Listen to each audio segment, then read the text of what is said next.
T-shirt, right? Yes, yes. Good evening, everyone. We are live and just getting adjusted. As everybody knows, the first few minutes I'm making sure that StreamYard is actually working on both of my pages and on YouTube. It gives everyone time to kind of come into this space and to join us. Miss Sherra is here to to have this the best conversation. We've already kind of started. We pre-gamed. So we're excited to have you all. Hopefully you all be able to kind of join us soon. I see people coming in now. And we'll get started in a moment. But good evening, all. Good evening. My board members, if you are watching this, I do ask that you share. My family, I do ask that you share. My friends, I do ask that you share on your social media platforms. Be reminded that this is on Facebook Live and YouTube Live. So you can share in either spaces, whichever area you're looking or watching this evening, you can share. So we appreciate that. It is a wonderful Sunday evening, no longer afternoon. It was a beautiful day. We had a couple of beautiful days in a row. And I love that we are ending this weekend with a great conversation. So, Miss Sherra, good evening. How are you? I'm doing well. How are you, Monique? I am quite well. We welcome people into In My Nature, which is the Heirloom Foundation's conversation that we have a few times a month. And we have a chance to talk to people of all different walks of life with connections to the earth, different connections, and it all varies. We've talked to doctors and we've talked to nutritionists. We've talked to those who are experts or growing experts in CBD. We've talked to gardeners and farmers. And today we're talking to an author, and we're so excited to have Ms. Sherra here. I remind everyone every single time we talk that we share stories in this space. And to me, stories are sacred ground.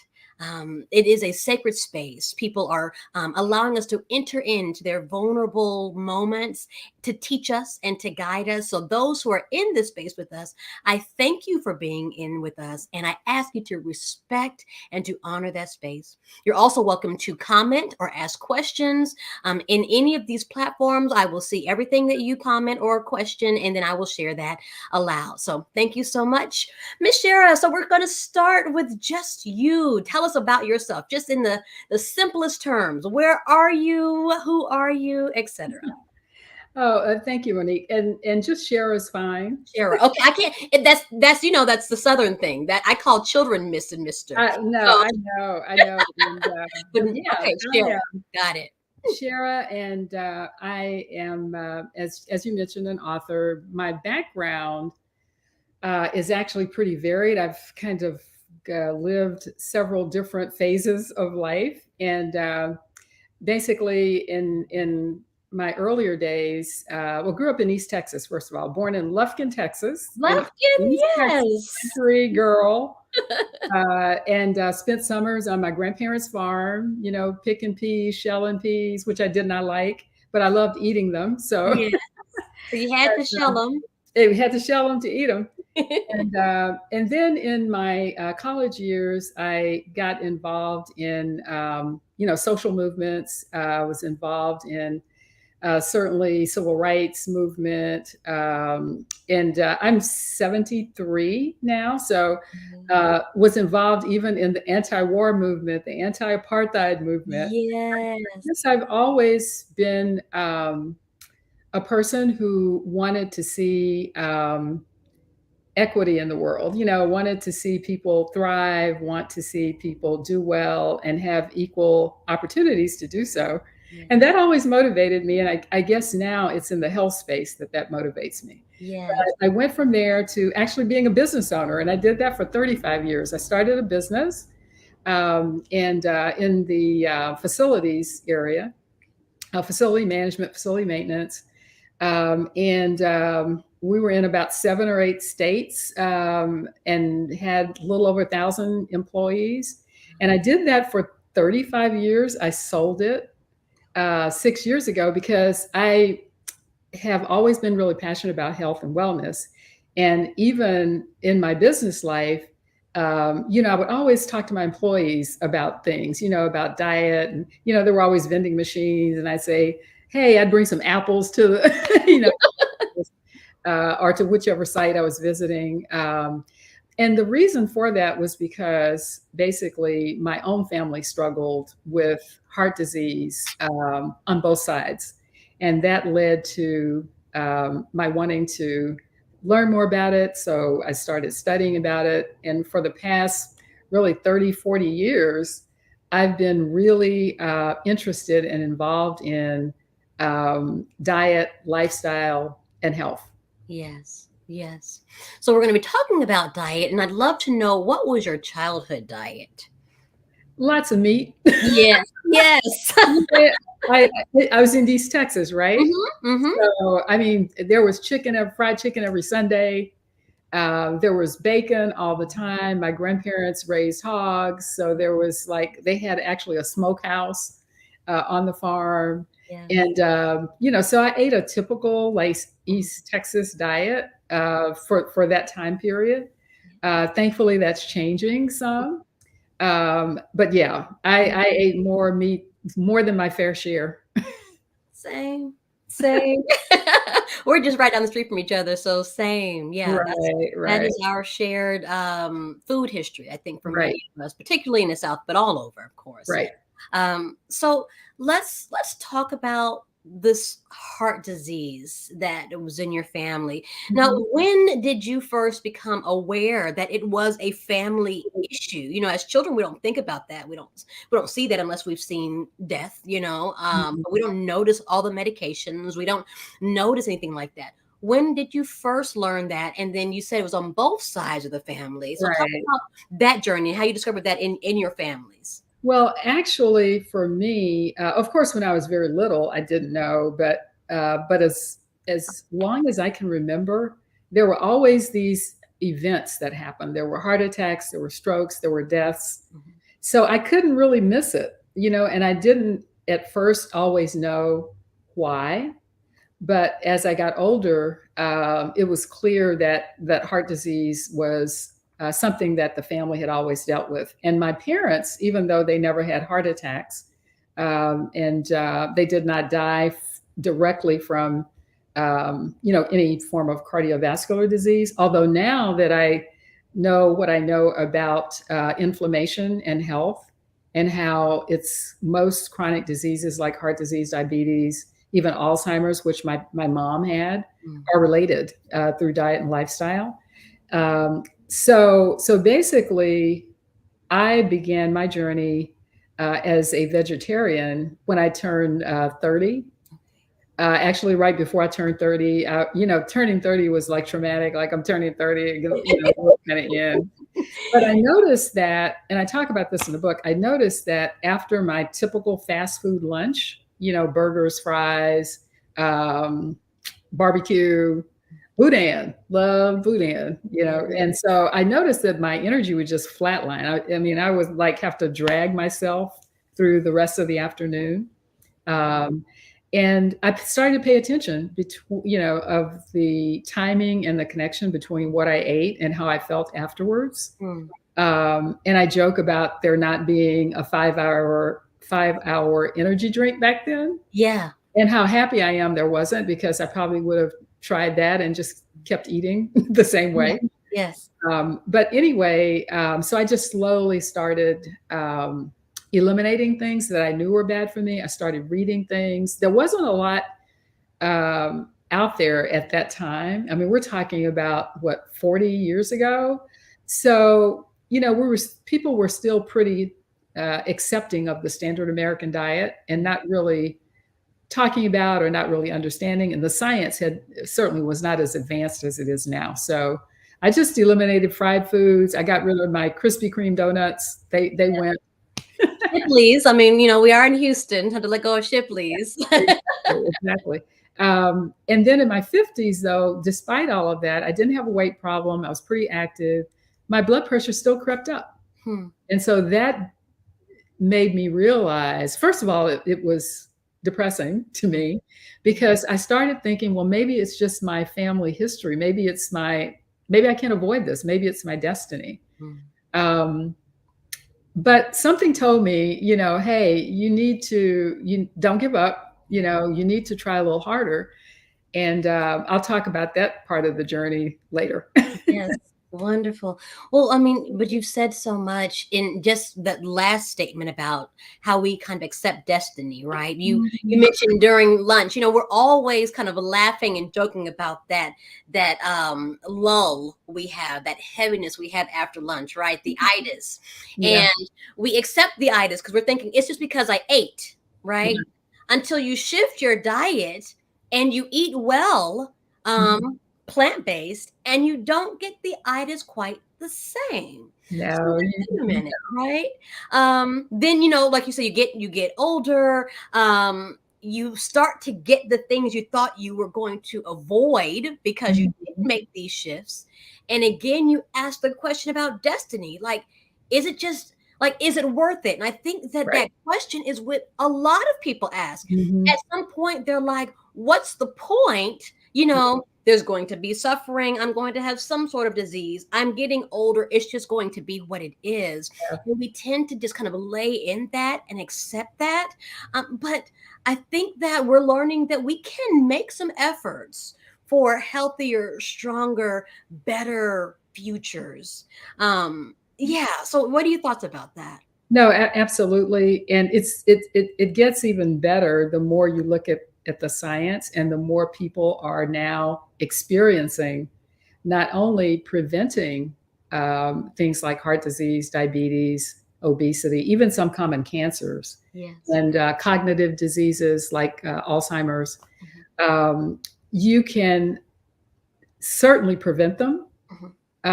And we don't control our destiny, but we can put ourselves in a situation where the risk factor is so low Yeah. that that's where we want to be. And then even if we get one of those diseases, for let's say a cancer that may not be a common cancer, but you're in so much better position to overcome that, to thrive through that. Right. So it's not only possible to prevent heart disease, diabetes, and other chronic illnesses, you can actually reverse them even after you have them. Yeah. That is the best news for people who already have, cardiovascular disease or have one of these chronic diseases, diabetes, let's say, or obesity or whatever. You can reverse it. Our bodies are amazing. Our bodies are not machines. Mhm, mhm. Our bodies are living energy systems, and they're connected to nature. And that's what we're learning. And when we separate ourselves from nature, um, in kind of our urban environments Mhm. or in just our American way of life where people, go to work, they stay indoors all day, they come home in a car, they get out of the car, they go directly in the house. Mhm. We're eating food that is overly processed, that is typically full of additives, preservatives, even pesticide residues. Yes. Um, it's it's a recipe for exactly what we have, which Mhm, is mhm. declining health outcomes. Yes, yes. So this is a great time. Now, you had mentioned that you were going to kind of go deeper into your story, but were you able to prevent, or did you go through a journey where you reversed? Talk I about I that. did not prevent, and that Okay. was in my 50s when my blood pressure started going up. Yes. I actually had to get on medication Hmm. because my doctor said, "Look, um, you're going to be on this medication for life. There's no other way around it." And of course, that wasn't true, but I didn't know that wasn't true, and he didn't know that wasn't true. Right. It certainly was the norm, Right. and that was the medical training, that physicians actually still get. Yes. So I was very fortunate to get referred to a cardiologist who was vegan Okay. and used nutritional intervention to try to help his patients either reduce or eliminate medications. Hmm. And so I remember sitting in his office, and I was vegetarian already. And I thought, I was thinking, I thought that would have been enough. And he says, well, he talked to me, and first of all, doctors who practice that type of medicine, they really listen to you. If Mhm. a person doesn't ask questions and then listen to your answers, Yeah. you might want to consider finding someone who will, because everybody's a little bit different. Mhm. And so he asked about my diet, and I was very proud of my diet. The only thing I was really eating that wasn't vegan, it was vegetarian, because I still ate dairy, Mhm. still eating cheese. I was still doing low fat milk. I thought low fat milk would do it for me. Mhm. I was eating fish. Mhm. Yeah. So he said, well, he says, if you really want to get off the meds, because I wanted to get off. I was on a very low dose anyway, but I just wanted to get off of it altogether. Yes. He says, you know, I will guide you through a 30-day plan to kind of, cleanse, detox, and reset your palate. That's really important, Yes. because you have to, your taste buds get used to things, even if they're not good for you. Yes. And your brain tells you, I want more of that. That's good. Yes. It's been engineered in some laboratory to give you that sensation. The psychology behind not the production and the manufacturing of food Yeah. is very real. People Oh, don't realize it. they Like, have they have billions of dollars in research and development monies to figure out how to make us want stuff that they're selling. And yes. it's not about trying to make us healthy. It's Mm-mm. trying to make a profit. That's what Right. corporations exist for. I Right. mean, I tell it's a just what it story. is. I tell a story all the time about, it was years ago. I was in college, and I think I went to a visit the world of Coca-Cola Yeah. in Atlanta. And I love museums. I go to visit. And at that time, I didn't even able to drink a lot of soda at that point either. And that was crazy because I was college. So you would have thought I did, but I wasn't a big, soda fan.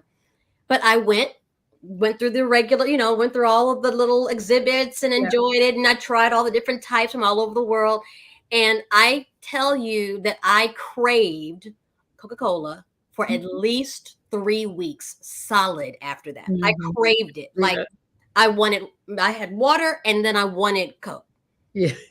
Like, Yeah. that was it. I didn't want soda. I wanted Coke because their marketing was so on point. That's Yeah. all I could think about. Yeah. That's what Yeah. my No, body began sure. to want and desire. So yeah, this idea that these things that we're not just fighting against the fact that, we have, certain cravings and we have a taste for this or taste for that. We're Right. also fighting against the fact that there are complete teams of people, of experts who Yeah. are latching on to those craved moments, and they're making us feel like they're necessities Yeah. instead of just something that, let me have a little piece of this. We can't Right. get enough of it, whatever it is. Right. But it's And rarely it's actually ever some of the advertising even touts the fact that it's craving, that you're going Mhm. to crave this, the Yeah. craziest, Mhm. Mhm. Um, but yeah, the unfortunate part about it is that today, those corporations know what the health impacts are, but they continue to do that. Yeah. That's the concern about it. So what do we do? Yeah. And that's another reason I wrote the book, and I'm doing Yes. the work now to try to, do what we're doing now, talk about this and make sure that people um, understand that good health is available to us. Yes. But we're going to have to do things a little bit differently. And the fast food is not our friend. Yes. The availability of good health. I love that statement that it's available to us. It's just us It is. maybe not as available as fast food yet, but Mhm. it's there. It's just Right. it's right next to it. Fast food is just more attractive, right? Mhm. And so it's us changing our palates, disciplining ourselves, Right. kind of curving our cravings to Mhm. those things that are more natural, that are more beneficial. Being creative. I realize that, when people are unable to cook and don't know how to Mhm. make certain flavors work. We're Right. talking about now, there's going to be a book time now, but when they can't cook, then they can't reproduce whatever they taste at a restaurant and Right. make it a healthier version, right? So I tell people all the time, I'm like, I enjoy being plant based, but it's also because I enjoy experimenting, and I Right. also know how to cook. So I'll think about a meal that I had somewhere, and I'm like, okay, these were, I think, the core elements. I Mhm. want to try to replace it here, there, Right. and it works. But other folks, if it's not there, if I cannot if I cannot microwave that quickly, Right. exact same experience, Right. then I don't want to do this. Right. I have some comments here. Well, Miss Gloria, I think is, well, Gloria Larry, I think is your friend, right? My aunt is on here, and she says, we recall the advertisements when we shop and want to at least try it. Like she was kind of emphasizing what we were saying, like just the fact that when we smell IKEA is great for that. So you have this mouse trap, right, that you walk through to shop, and then you smell all the food that's being cooked. And you may have come in full, but you need to try whatever it is.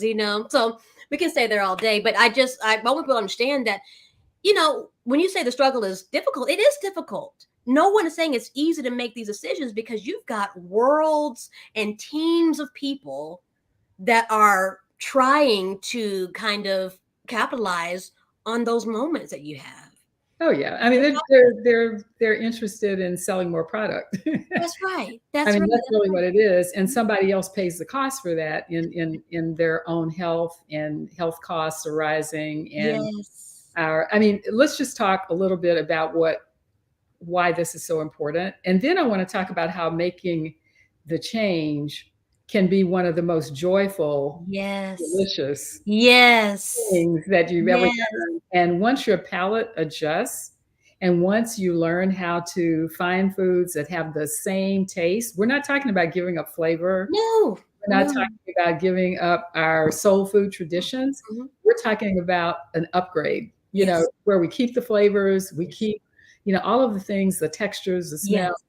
but we can recreate those, and Yes. we can learn how to do that. And there are people out there doing it. And there Yes. are a lot more choices now, even on the market, even in mainstream Yes. restaurants. They're trying to get on board. The corporations are doing it for the same reason. They just see an opportunity, That's right.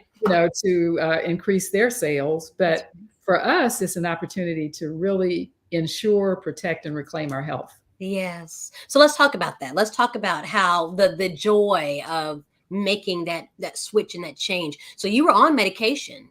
You Yeah, I was on the medication. Let me tell you the one incident that really convinced me that I could not settle for just the route of treating my symptoms with medication. First of all, probably everybody on this call has some interest in health and wellness, and so they may know what I'm going to say, but I'll say it because it's so important.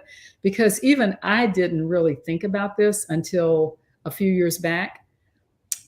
Being on medication and having your numbers under control, whether it's your what is it, A1C Mhm, mhm. levels, whether it's your cholesterol levels, whether it's your blood pressure, numbers don't either kill or cure anybody. Yeah. So what the medication does, it just manages those symptoms. But Mhm. if we continue to eat and have the same lifestyle that we had before, and food is number one. Yes.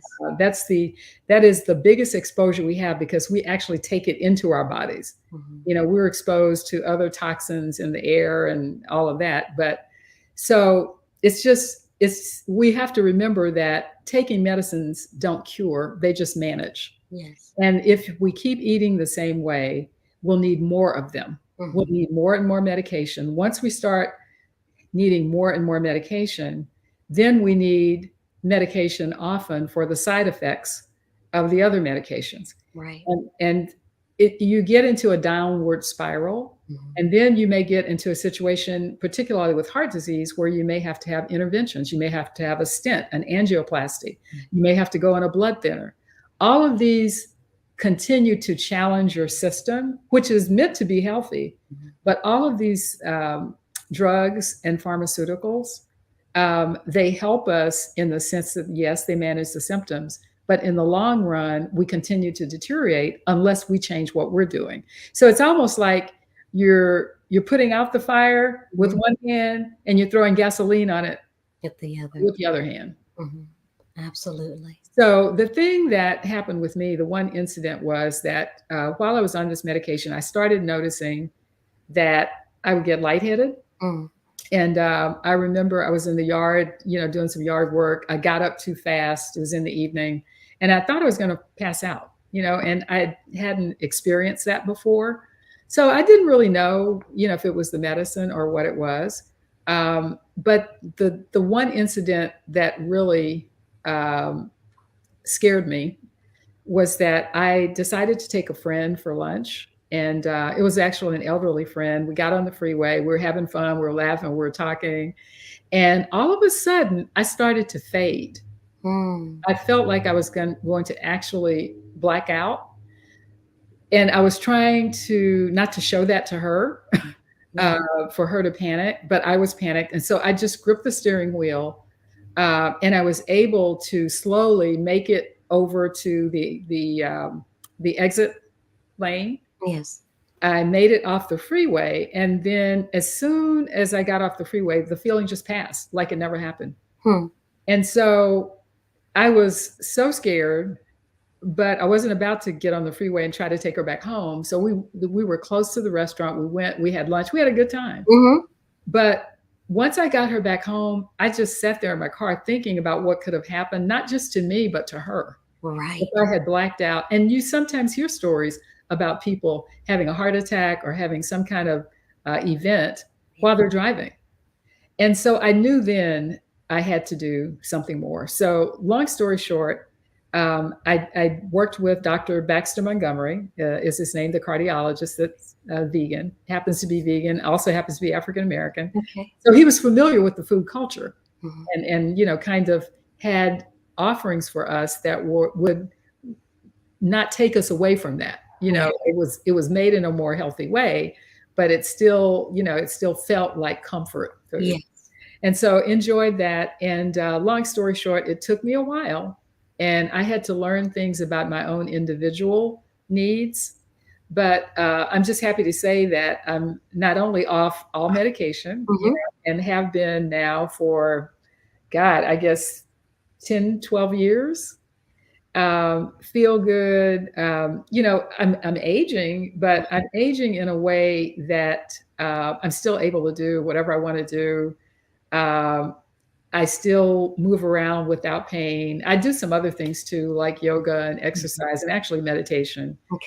But I'm just so grateful. I am so grateful to have the health that I have. And what I want to share with people is that some of the joy is not just from eating delicious food that is really helping your health while you're enjoying the heck out of it at the Yes.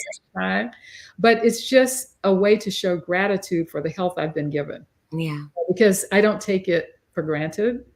And I know that it's based on the fact that our bodies were designed to be healthy. Yeah. And if we get sick, it's usually for one of two reasons. Either we are not getting something that we should be getting that we're missing, or we're getting some other thing that we don't need, Mm-hmm. and that it's actually harming us. It's one of two things. Yes. It's not just the body itself. The body itself is really built to be healthy. Absolutely. And so that's a great segue into the joyful, delicious, vegan, Yes. right? Is that the start of the name of your book? Let's Yeah. talk about your 1-year-old book, right? Yes, next month on the 25th, it'll be 1 year old. And Wow. there's an ebook sale, so I'll just put Yes. it down. I think it ends tomorrow, Okay. 99 cents, which is great. But anyway, I wanted to share the joy of this journey. I wanted to put my spin on it because many people think that going plant-based means you're depriving yourself of something. It's about discipline. It's about being a stalwart, and it does require focus, but it's such a joyful experience, particularly when you approach it from a position of, first of all, being grateful for the health you have, whatever your health status is. Yes. Nobody's health is perfect. So just being grateful for whatever is going well with you. Start there. Yes. Start with gratitude for that. And then there are ways that we can help the things that we need help with. Mhm. And it's pretty simple. It's eat good food, whole food, plant-based foods primarily. You don't have to be vegan, Mhm. but the science says the closer you get to whole food plant-based, all the way to the point where you are vegan and you're not eating dairy, you're not eating meat, um, that your outcomes get better and better. But you can improve all along the journey. Yes. And because we are all different, some people, and you probably know people who live to be 80, 90 years old in pretty good health that Mhm. eat meat. Yes. Yes. So everybody's a little bit different. And so basically, for most of us, again, the more fruits and vegetables we eat, and the more those fruits and vegetables are not fried in oil, Mhm. because saturated fat is the real culprit behind the meat and dairy products that we consume. That saturated fat creates inflammation in our systems, Yes. which is the common element between heart disease and diabetes and even common cancers and things like Alzheimer's. So, moving away from that, eating whole foods, we're not talking about getting necessarily an order of French fries. That's vegan, right? Uh-huh. Fried. Right. Or Oreos, because Oreos are said to be vegan as well. I don't know if That's they are. not. Yeah, Yeah. but it's really eating, your vegetables, your grains, your rice, your beans, your black eyed peas, your cornbread, your collard greens. And Yeah. I'm talking to, a Texas Yes. Texas side of me. But yeah, green vegetables, fruits, spices, herbs, nuts, Mhm. seeds, anything that is whole and comes out of the ground. Mhm. Those are the kinds of foods we're talking about, and avoiding processed foods. And by processed foods, we're talking about the stuff that's on the shelves Yeah. that has a package and a label with 10 ingredients on it. Yes. Right. Right. But I love that the start of the journey is gratitude. Yes. And the first name of your book is Joy. And that is something that so I have a running journey, and I've really been training. Initially I wasn't trained for anything. I was just kind of running honestly for my life, Okay. running for mental and emotional and spiritual health and all of that. But in that, when I was exhausted and I just had nothing to give, the statement that I would kind of repeat to myself is that I had the privilege of running, Mhm. that I get to run. Mhm. And I think it's the same thing of when it comes to our diets, that we get to feed ourselves well, right? We have the privilege of fueling ourselves well, instead of, oh man, well I got to, well I can't, and well, I can't do this anymore, and it won't taste like this. If you're going to start with that, you may not even want to do it, Yeah. That's right. because you're doing it out of anger, frustration, you're despising it, and those emotions themselves are going to counteract whatever good you think you're going to do with a couple of apples and a Right. handful of apples, right? But the gratitude and science, for those of us who, I'm deeply spiritual, and I completely embrace the fact that gratitude in science shows improvement Yes. in our well-being, in our bodies, in our minds, Mhm. in our spirits. Right. So for that to be the first step, for you to say that to be the first step to possibly embracing a plant-based lifestyle, I couldn't agree anymore. Because anybody fighting it, anybody begrudging it, anybody, it's you're counteracting all the good, I think. And even if you're not at that point to start, it's good to start anyway. Just Mhm, start, because you will learn as you go.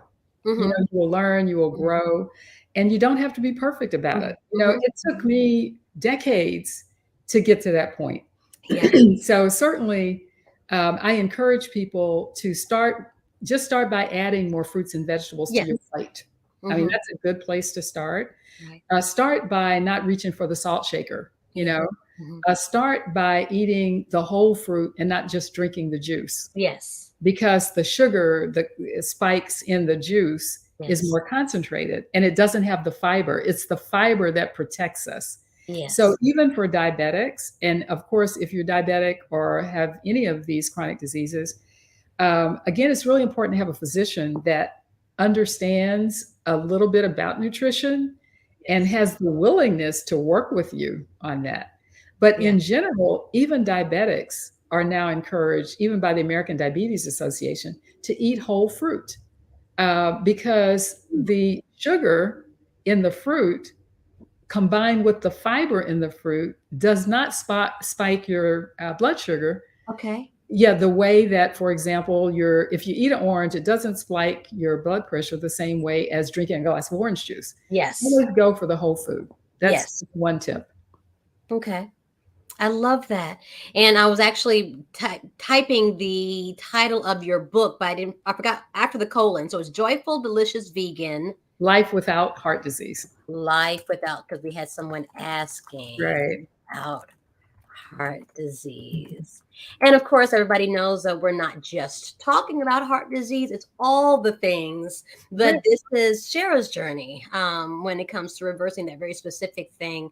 I in doing resiliency studies for my final degree, I remember studying, and now it's been so long, I can't remember which group this was, but Okay. they'd experienced war and great deal of starvation. Great deal of starvation. Mm-hmm. Many of them, passed, and many of them survived. Mm-hmm. And years later, their great grand and grandchildren were experiencing vitamin deficiencies associated with the starvation that their grandparents and great grandparents experienced.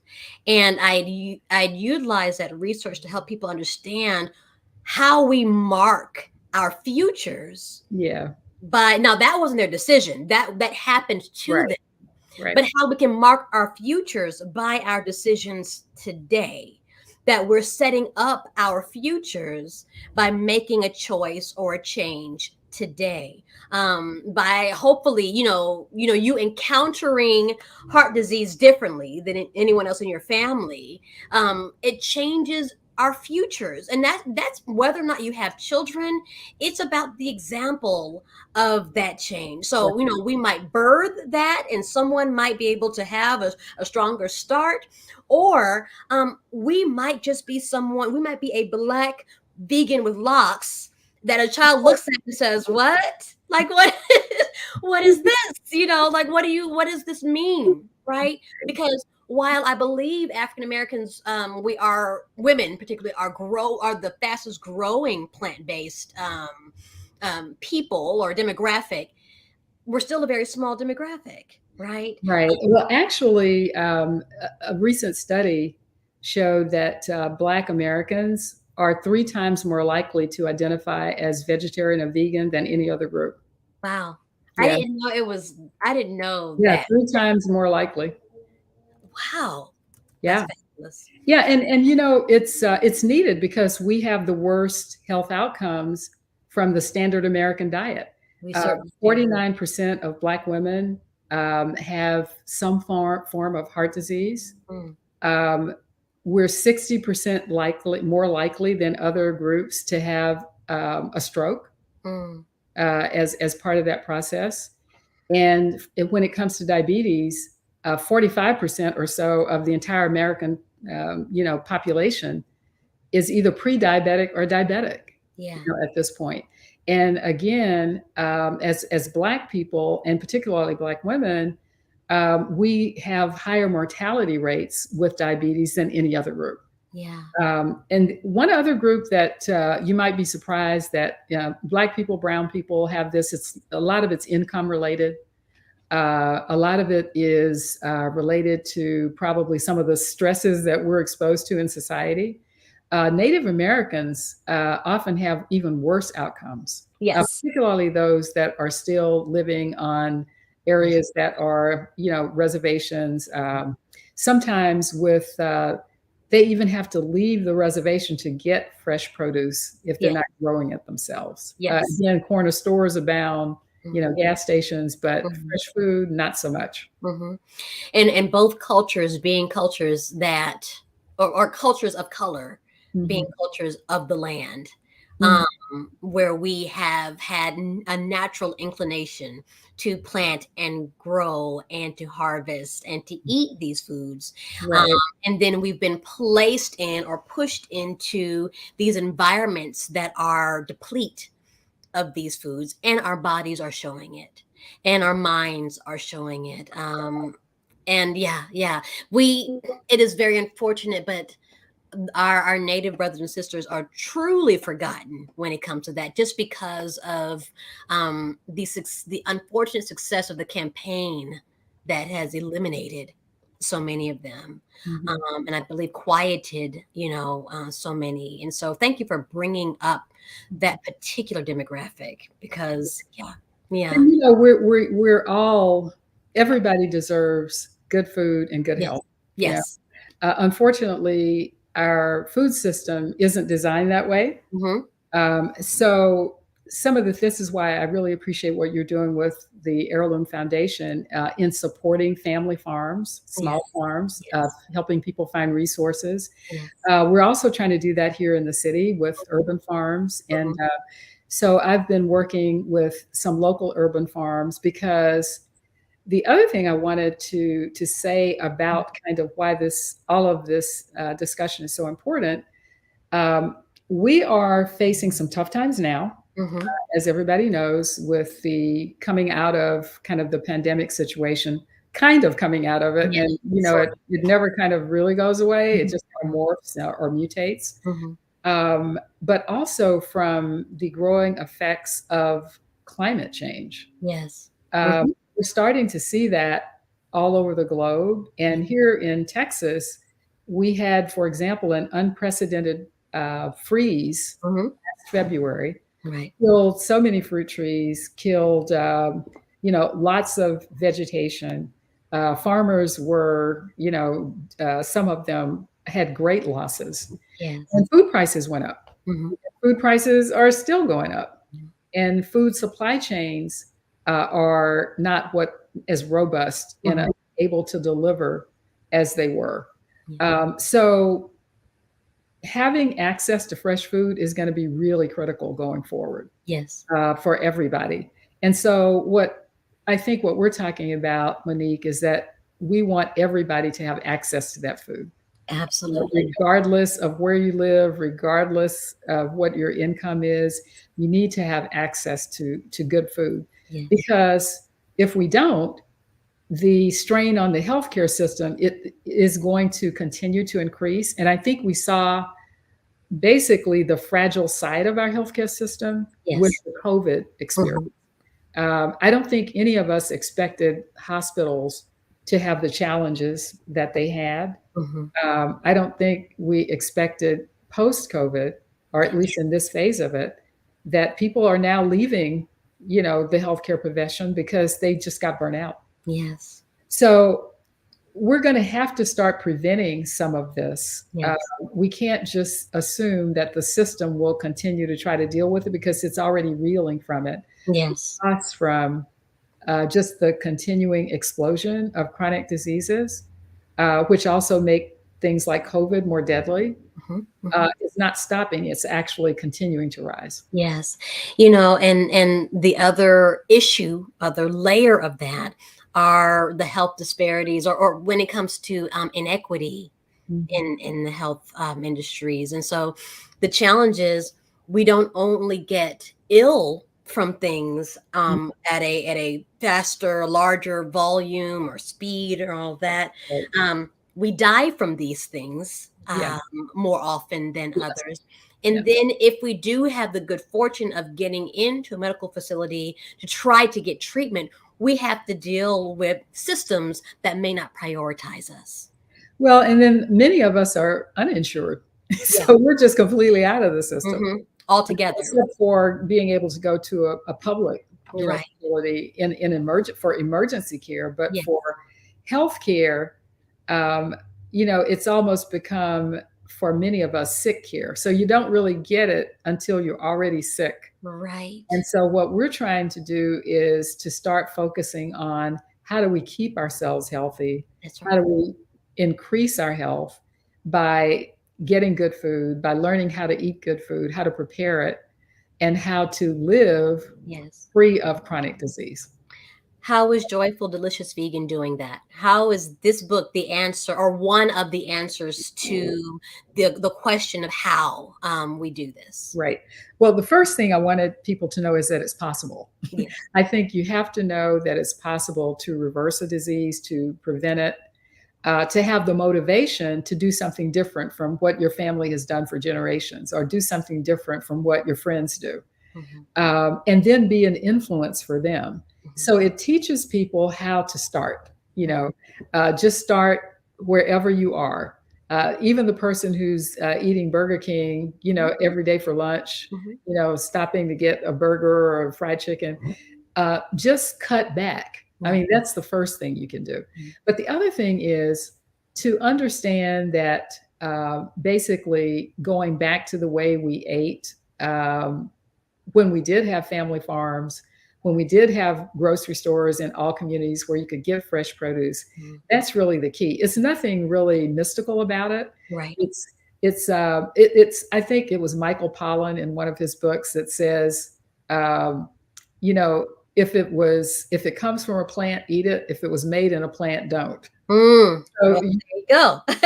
So you want to eat, you want to shop in the produce aisles. So I talk a lot about the foods and the properties of foods that are really powerful for reducing inflammation, which is the thread that runs through heart disease, diabetes, and these other conditions that are chronic.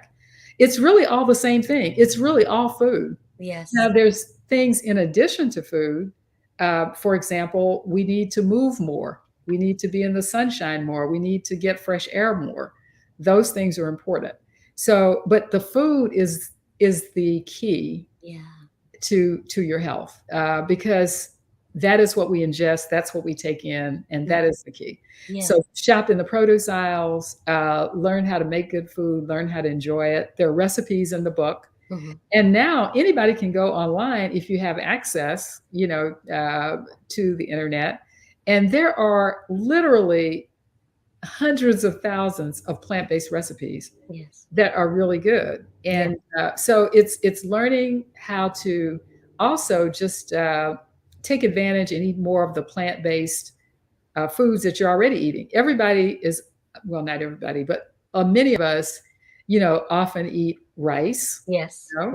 Brown rice is better because it's less processed. It hasn't been stripped of a lot of the fiber. And many of us already eat, different kinds of vegetables like spinach. We eat fruits like apples and orange. All this is life-giving. Yes. Eat more of that. I mean, it can be just that simple, and start to reduce the amount of processed food, off the shelf, dairy, and so forth that you're eating. The other thing that I really think is important for vegans who are just starting, and I encourage anybody who's just starting, take that first step. If that's a Beyond Burger, go for it. Take it. Take it. And you'll find out it tastes good. It reminds you of the meat that you know now that you need to reduce. And that's a good step. Just don't stop there. Keep going, because in many of the foods like Beyond Burger, this is still a processed product. Right. And what they actually do is to make it taste as much like the meat as possible, they actually reintroduce saturated fat back into it, which is the very thing that you're trying to avoid, that inflames us and leads us to the diabetes and all these other things. But the other important thing about plant-based, and I talked a little bit about climate, many people don't know that the meat and dairy industry is arguably the biggest driver of climate change. And it comes from a couple of different things. Deforestation for what they call CAFOs. It's concentrated animal farming operations. These are not the family farms like what you run and like the people that you talk to. These are big corporate entities that basically produce 99% of the meat in the supermarket. And so the methane gas that those feeding operations actually put off actually exceeds what the transportation industry does. And Wow. methane is one of the most powerful CO2 producers. And so it's really important. And not only that, um, because the animals are kept in such a condition that they're not healthy, they don't look like the cows on your website, where they're Right, right, right. They don't look like country cows. No, they don't look look like great. yeah. And even the big corporate guys, when they want to sell us something, they show us a cow that's in a green pasture. Well, that's not where the cows are. Hmm. They're in these concentrated feeding operations. There's no sunshine. They never get out of them, Yeah. and they are sick. And so they're fed antibiotics. These antibiotics end up in the rivers, in the lakes, in the surrounding areas, and they affect our, Yeah. resistance to antibiotics, which is Yeah. another problem. Hmm. It's just a really, how do I say, it's an economic um, situation that were it not for government subsidies, Hmm. we wouldn't be able to afford the meat and dairy. It's so expensive to produce. Wow. Yeah, it's so Wow. expensive. It's so expensive to produce. So, for environmental reasons, in addition to our own health reasons, Mother Earth's health is going to also have to be restored. And Yeah. so, the more that we reduce the amount of meats that we eat and buy from sustainable producers, buy Mhm. from small farms. If you're going to Yes. buy it, Yes. buy it from the farms where the cows are actually in the pasture that the big corporations show you on the picture, but Right. is not the reality. Right. Buy that and then just eat less of it. Slowly Mhm. reduce the amount that you're eating Right. and watch what your health outcomes will do. Right. And I love this conversation and the ones that I've had before, because what I'm hoping people who are listening now or maybe later understand is that there are spaces, people of color who are transitioning into this food space or already in it, that are open and non-judgmental and willing to answer questions and embrace you.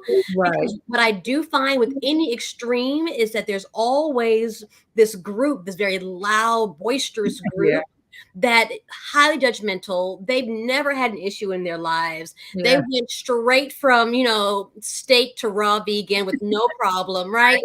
They're body shaming, they're diet shaming, Yeah. and that just does not need to exist. Well, that doesn't help anyone, Not a bit. and it's not the reality. No. It's not the reality. And God bless them. Yeah. Maybe they're trying to do something, for the good, and hopefully people like that will realize that it doesn't work. Right. Right. People don't respond to that, Mhm. well, and Yeah. so it's let's just start where you are, That's right. and start where you are, do what you can do.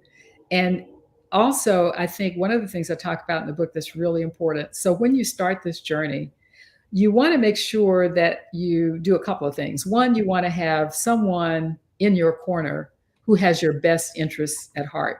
Even if they don't necessarily agree with your choice, they will respect your choice and they'll have your back. So Yes. that could be a friend, that could be a family member, it could be a spouse. So that's really important. Another thing that's really important is seek out a community of people who are trying to do what you've decided to do. Mhm. They will be a wonderful support for you. They will expose you to and invite you to into situations where you can enjoy really good food, and they know where to go get it, Yes. and they'll take you with them, and then you can talk, and they'll share their experiences with you. You can grow together and you can talk about your health outcomes if you choose to with them. They'll support you, they'll cheer you on. Yes. So, community is very important. And Yes. the data shows that the biggest reason why people don't make this change, even once they know it's what they need to do, is because they're afraid to be different. Yes. They're afraid not to fit in. Alienation and And yeah. so, Yeah. having the way that you avoid that is have this one special person in your corner that's going to have your back, that's going to say, hey, that's her choice. Yeah. You know, Mhm. that I'm fine with that. Right. I don't see why you have a problem with that. She's Right. not telling you have to do it. Yes. So you need that one friend and or more. And Mhm. also you need to start building and finding a community of people. And this plant-based community is so welcoming. Yeah. It's so welcoming and it's so helpful because everybody is trying to do the same thing. Mhm. They're trying to help us have a better world, Yes. a more compassionate world, less violence against animals, less devastation of the environment, and better health. Agreed. Agreed. And one of the findings that I came upon in my resiliency studies was um, a resilient person or community was resilient because of the people and community around them. Right. That's right. So important, and you just really need one. But there's nothing like being able to kind of lean back on a group of people who may or may not do what you do, but fully embrace you and Right. your choice. Mhm. And celebrate your victories. We look at all these reality shows where you see people who are trying to make some major health changes in a family that says, okay, good job, go do it, but no one in the family does anything to kind of support. Everybody's questioning them. It's hard to do things alone or under a microscope or feeling different. You're already feeling different because you made the choice, you Right. know so I agree. You're just saying so many good things, and believe it or not, we only have 5 minutes left. Oh, wow. Well, this has been so much fun, and This has been great. you know, I certainly invite people, and I have invited my followers to Yes. follow you, and uh, Oh, thank you. you're And doing some really good work, and same. it's really really important work. Thank And you. so just keep doing that. Thank you. Same with you. So, if you could, why don't you share your social media so everybody can be aware? Also, share the name of your book again so people who are Okay. listening now can All get right. information. All right. So social media on Instagram and Facebook, it's Sherra Aguirre at Sherra Aguirre on Instagram. And I also have a Facebook author page, Sherra Aguirre author. And on Twitter, Sherra Aguirre, it's just Mhm. Sherra Aguirre across the board. And my website is sherraaguirre.com. Perfect. The book is Joyful, Delicious Vegan Life Without Heart Disease. And it's available wherever books are sold. I love pitching indie bookstores, local bookstores. I like supporting local bookstores and businesses. So you can go through them to get it. You can also just go to Amazon, which is, probably the easiest way to do it. And the ebook sale, which ends tomorrow, 99 cents. I think the regular price is like $8 or $9 or so. And so that's good through tomorrow. And that's a good on Amazon. It's also good on what other, I Is think Nook. It's good on Nook. Oh, no. Okay. Yeah, and a couple of other places. But if you go to my website, there's a link, or if you go to in my Instagram account at Sherra Aguirre, there's a link to go directly to the book sale. Okay, wonderful, wonderful. I hope you all wrote everything down. If not, you can just watch us again on Facebook or on YouTube. And so, as we are coming to an end, we always end, Sherra, with an affirmation, but we write it together. Okay, so I'm going to just give you the statement, and you just fill in the blanks with a word or Oh, phrase. wow. Okay, so don't overthink it. It's easy. Okay. So the statement is, it is in my nature to, and then I'm going to have all of the different words. So here we go. Okay. It is in my nature to see blank. Love, It is in my nature to feel. gratitude, It is in my nature to attract. positive people, Oh, yeah. It is in my nature to reject. despair, Hmm. That's good. It is in my nature to embrace life, life. It is in my nature to love nature. nature. And finally, it is in my nature to be. That's a good one. The best that I can be. The best, yes. And so, as we end, I just want to kind of give that affirmation back to you, Sherra.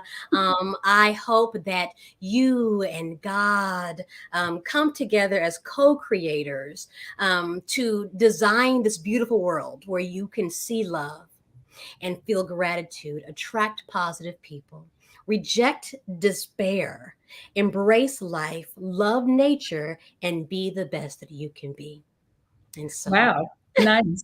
I had no idea it would come together like that. yes, and that is for you. And I thank you. And I thank everyone else for being a part of our conversation today. I certainly hope you felt what we felt and learned what we learned, because I believe it was a wonderful dialogue. And it's just a start. So follow us both on our social media platforms, because there is work to do. And we are part of your community, as we're all growing to become stronger, better, Yeah, greater, absolutely. our greater selves. So thank you so much. Have a good evening, everyone. Thank you. Thanks, everybody.